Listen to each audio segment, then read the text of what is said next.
Ayan, napaka-astig black. Ayan mga sir.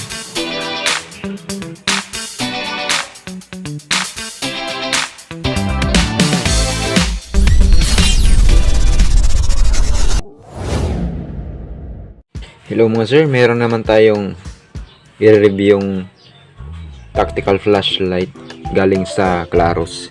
Yan, ipinadala ito sa atin para i-review. Clarus XT12 GT Pro. Ayan, meron siyang maximum output na 1600 lumens, tapos yung maximum throw niya ay 850 meters. Ganda ng box nyo. Ayan, napaka-astig black Clarus. Ayun.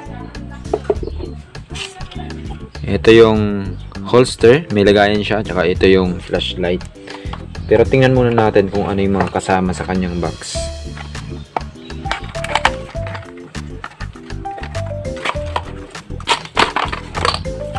Yan, meron siyang manual. Meron din siya mga sir na lagayan ng 18650 battery. Kasi 21700 yung size ng battery nito. Pwede natin gamitin siya ng 18650 na battery. Ito yung kanyang charging cable. Type C. O lanyard, ayan. Spare O-ring. Kasama sa kanyang box ay merong mga iba't ibang Clarus tactical flashlights. Ayan o.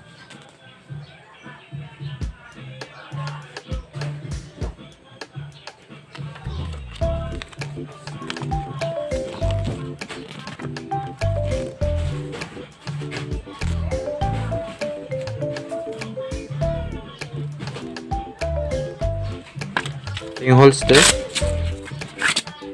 Ayan. Ilagayan ng sarili. Tsaka ito na yung Clarus XT12 GT. Tingnan natin yung kanyang body. Tsaka meron siya dito na bezel. Striking bezel ito. Napakagandang reflector niya. Ayan. Makinis na makinis. Meron din siya ditong kasamang metal tip ito. At saka pala yung mga sir, yung charging port niya nandito sa kanyang body. Ito. Dito natin isasaksak yung charger natin. Charging cable na type C. Ayan. Meron din yung light indicator dito sa kanyang body. Ito. Ayan, kung makikita nyo yan, kapag sinaksak natin yung cable natin at nag-charging na yan, yan. Nandito yung light indicator. Kasi meron pa itong insulator dito para hindi ma-drain yung kanyang battery kapag hindi ginagamit. Tanggalin natin yan. Yung kanyang spring sa loob, double spring yan. Yan, double spring. Para maganda yung contact ng battery. Ito yung kanyang battery. 21700 size 3.6 volts or 18 watts.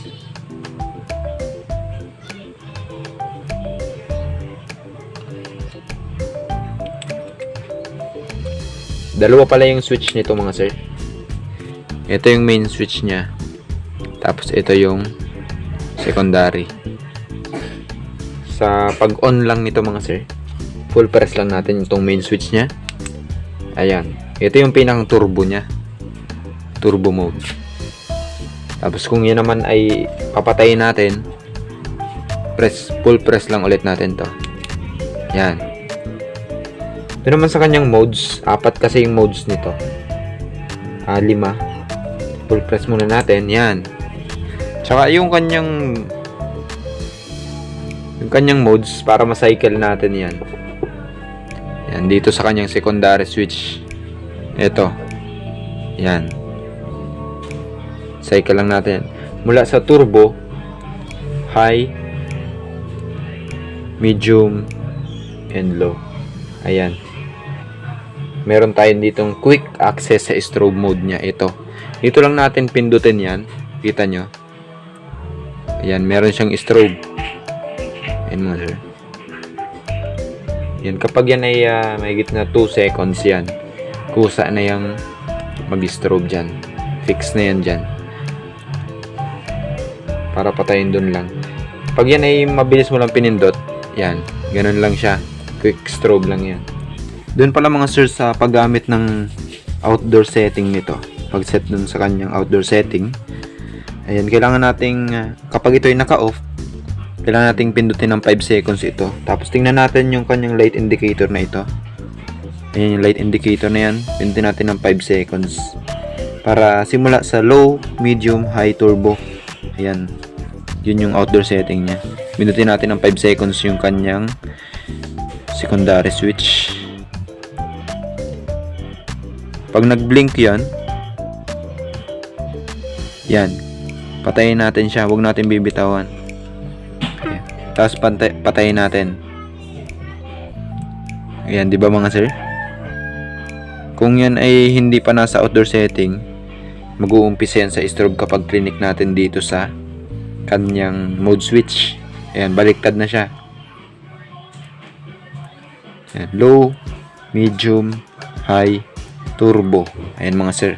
Kung ibabalik naman natin dun sa kanyang hunting mode, sa tactical mode niya, ganun lang. Pindutin lang ulit natin yan kapag siya ay naka-off.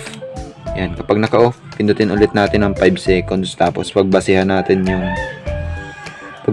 yung kanyang light indicator na ito. 5 seconds. Yan, kapag ito ay nag-blink na, itong light na ito,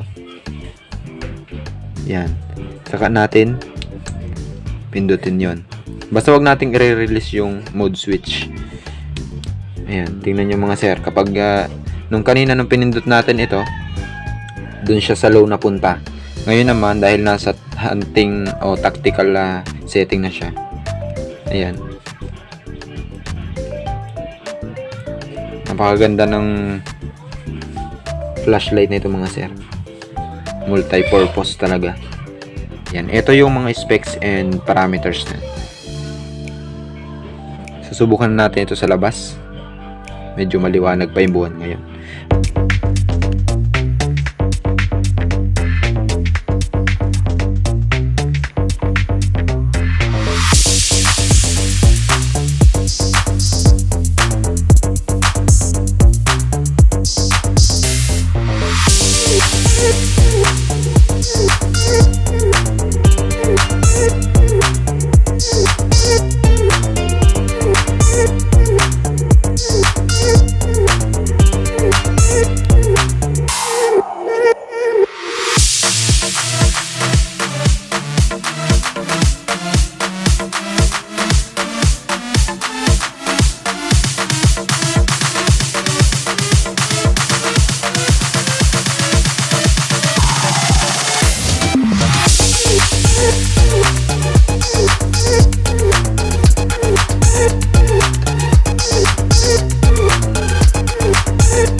Ayan, kung nagustuhan nyo itong flashlight na ito, itong tactical flashlight na XT12 GT Pro ng Clarus, pwede nyo i-visit yung link na ipipaste namin sa video description. Ayan, para sa atin, okay na okay ito sa hunting. Syempre, tama ito sa mga police, yan, sa mga guards. Yan yung ang trabaho ay duty sa gabi, yan. Talagang perfect na perfect ito. Ayan, maraming salamat sa inyong panonood at sana ay nagustuhan nyo ang video namin at kung hindi pa kayo na-subscribe sa aming channel para sa kagaya nitong mga review ng flashlights, tactical flashlights. Ayan, subscribe naman ng aming channel para sa susunod, bukod sa aming spearfishing, night spearfishing, ayan, nagre-review din tayo ng ganitong mga flashlight. Thank you for watching.